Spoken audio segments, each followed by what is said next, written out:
Hello అండి, అందరికీ నమస్కారం.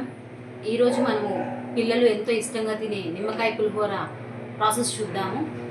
వీడియోలోకి వెళ్ళే ముందు ఎవరైతే ఛానల్ని సబ్స్క్రైబ్ చేసుకోలేదో వాళ్ళు సబ్స్క్రైబ్ చేసుకోండి. అలాగే ఒక వీడియోకి లైక్ చేయండి.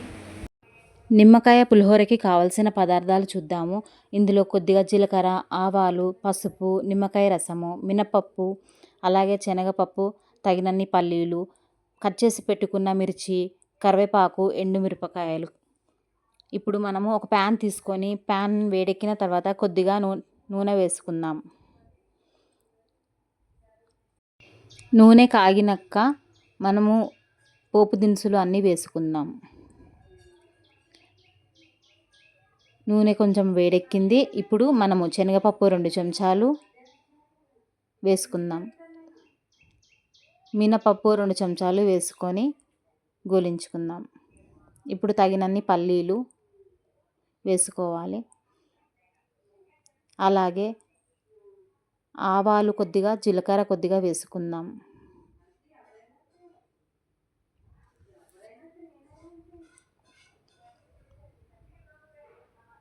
ఇవన్నీ ఒకసారి కలుపుకొని పెట్టుకోవాలి. ఇవి గోలిన తర్వాత పచ్చిమిర్చి, ఎండుమిర్చి, కరివేపాకు వేసుకోవాలి.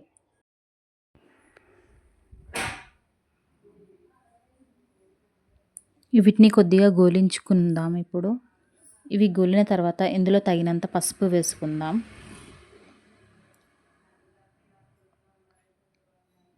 వేసుకొని కలుపుకోవాలి.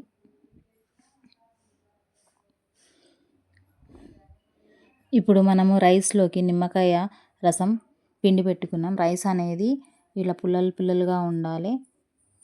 ఇప్పుడు దీంట్లో నిమ్మకాయ రసాన్ని మొత్తం కలిపేసుకుందాం. అలాగే తగినంత ఉప్పు వేసుకుందాం. దీంట్లోకి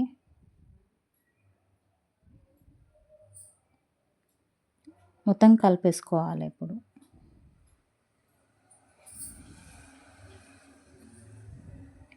ఈ పోపు అనేది ఇప్పుడు మనకు అయింది కదా, దీన్ని మొత్తం తీసుకొని రైస్లో కలిపేసుకుందాం. ఇది మొత్తం ఇప్పుడు కలుపుకోవాలి.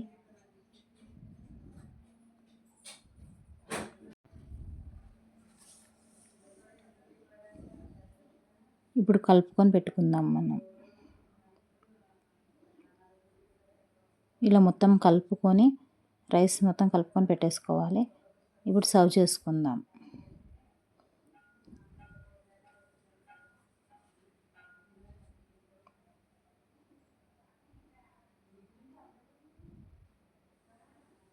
ఇప్పుడు టేస్టింగ్ టైం.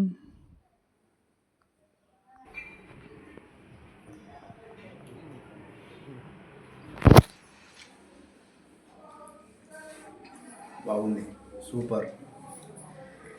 సో గైస్, మీకు ఈ ప్రాసెస్ నచ్చితే మీరు ఇంట్లో ట్రై చేసి చూడండి. మరిన్ని రెసిపీతో నెక్స్ట్ బ్లాగ్లో కలుద్దాం. Until then stay tune style.